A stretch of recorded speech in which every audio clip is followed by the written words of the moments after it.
Hi guys, you're very welcome to this podcast in this mini series on no closure with a narcissistic individual after an intimate relationship, but it is translatable to other circumstances such as familial, workplace, or friendship. So if you haven't caught the part one video in relation to why no closure with a narcissist, I'd suggest maybe you check that out before listening to this, but they can be listened to out of sequence. So today I'd like to get into the effects of no closure on a human being. When the relationship ends and you're going to your family or friends maybe and talking about your distress at a possible very cruel discard by the narcissist that came out of left field, that you weren't expecting, that was on the back of future faking, maybe a day beforehand, where the narcissist was making plans with you for your future, even having sex with you the night before.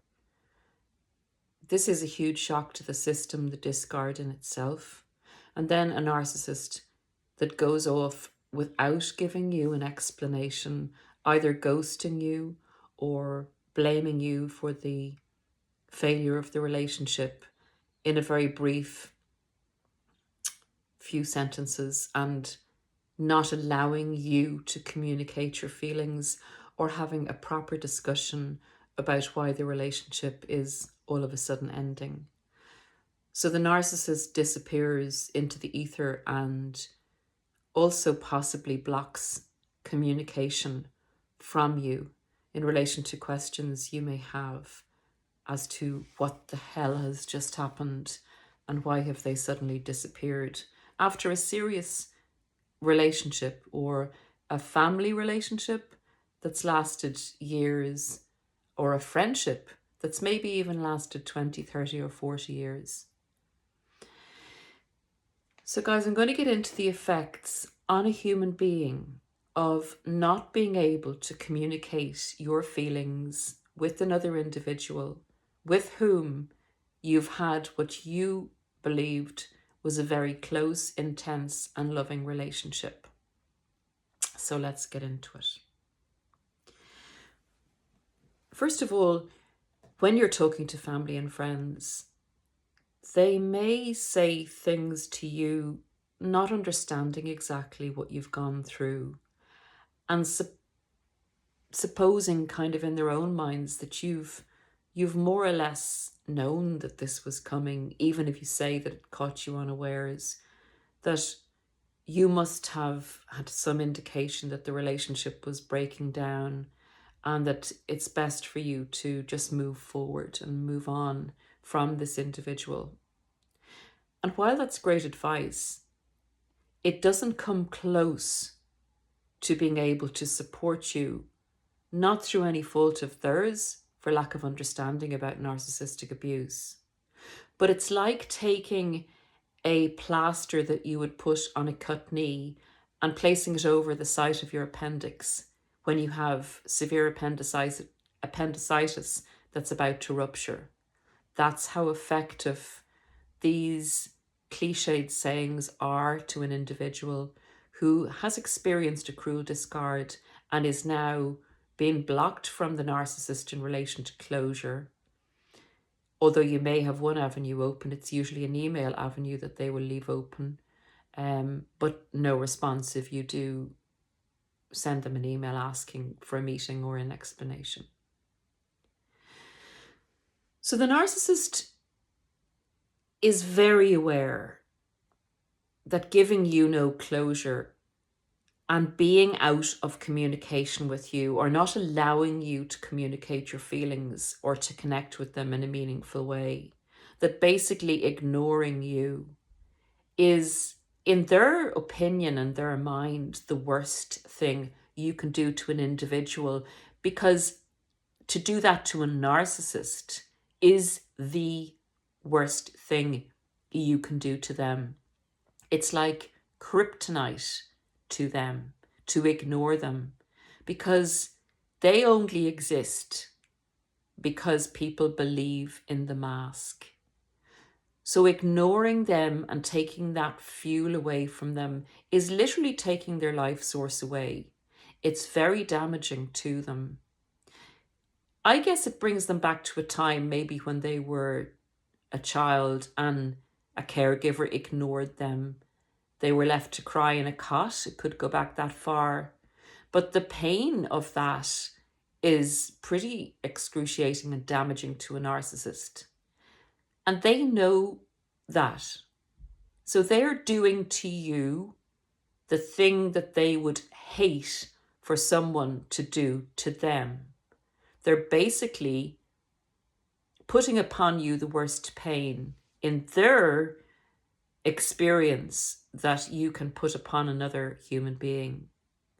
So certainly, do unto others as they would do unto you is being adhered to with a terribly evil twist. The effects on a human being, essentially, of being ignored is very primal. Not being able to communicate, being ignored and shut out of your life source, like in the old days, if you were shut out of your survival group in a village and the individual was extricated or exorcised from their tribe, that was certain death in primal medieval times, before medieval times, where your survival was essential. It was essential you were part of a group to survive basically in the wild. Your relationship with a narcissist became that primal. It became that dependent between the two of you. So what they're doing goes back to your primal brain of, I don't know if I can survive this. And I hope that explains that for some of you, for that feeling of, I can't go on. How do I get over this pain? That's actually what you're experiencing. Your whole body, physically and in every other way, instinctually, is telling you that without the narcissist, without your survival mechanism, because of the abuse you've been through, this is the scared and frightened state that it finds itself in. And it firmly believes, because of what you've been through and the grooming process and the dependency that the narcissist engendered in you, you instinctually feel that you're not going to survive this. So I hope, knowing that that's the effect of no closure, a discard and no contact or minimal contact with the narcissist, I hope explaining that might help a little bit in you being sure that this will pass once you understand what you've gone through and other things that are important in the healing process. The other thing it evokes in us is it's a confusion. We're flaying around looking for answers. We are essentially traumatized.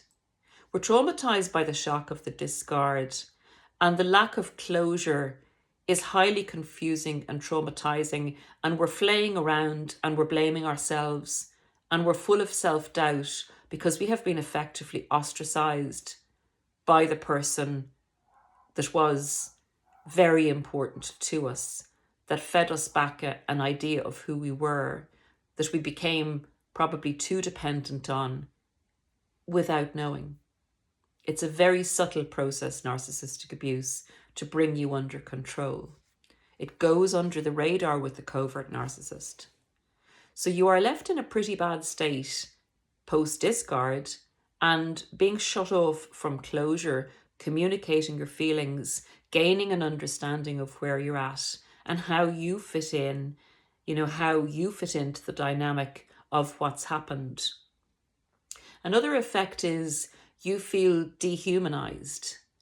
You feel invalidated and disrespected as a human being, where your existence in itself is being questioned, it's being eradicated. by this person, that you are not important enough.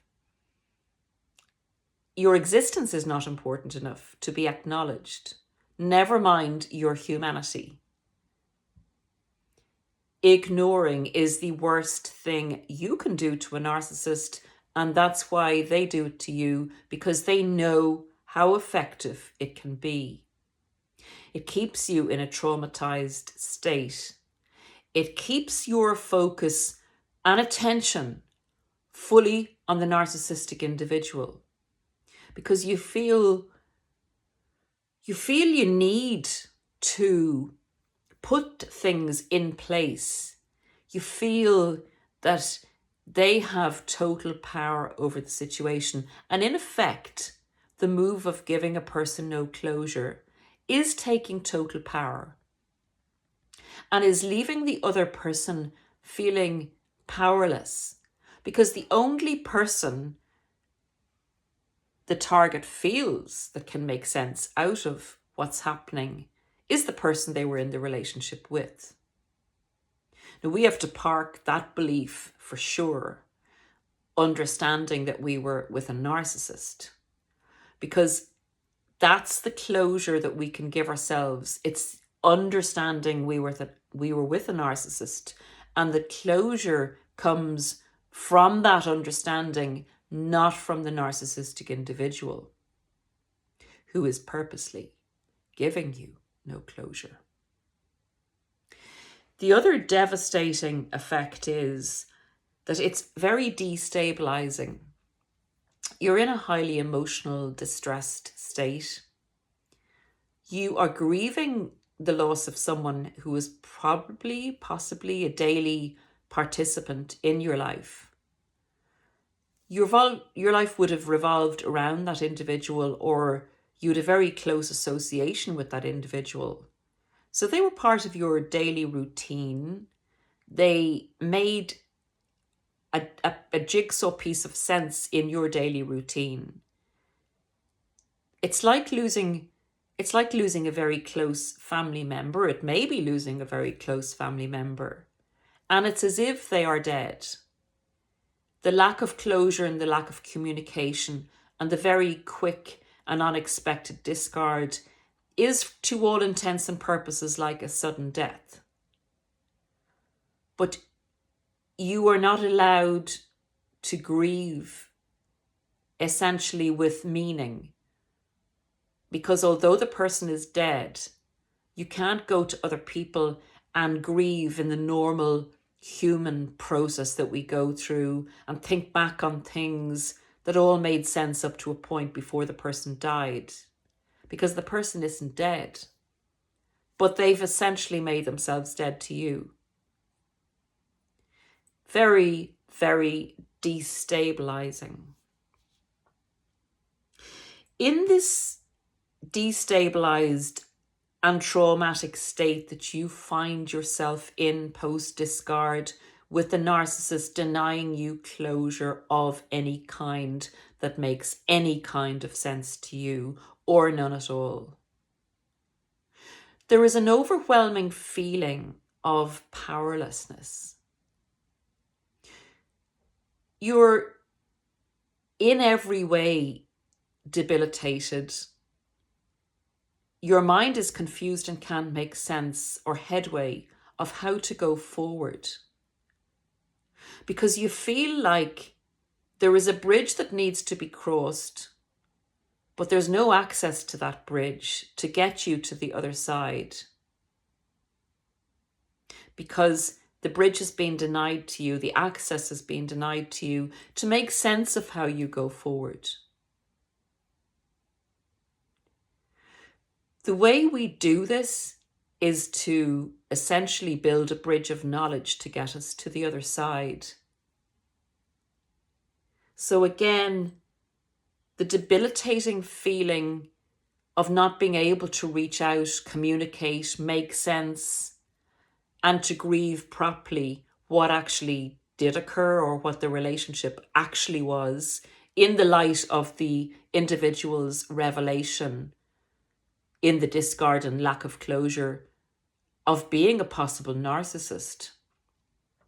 Because this is, for sure, guys, a huge sign of a narcissist.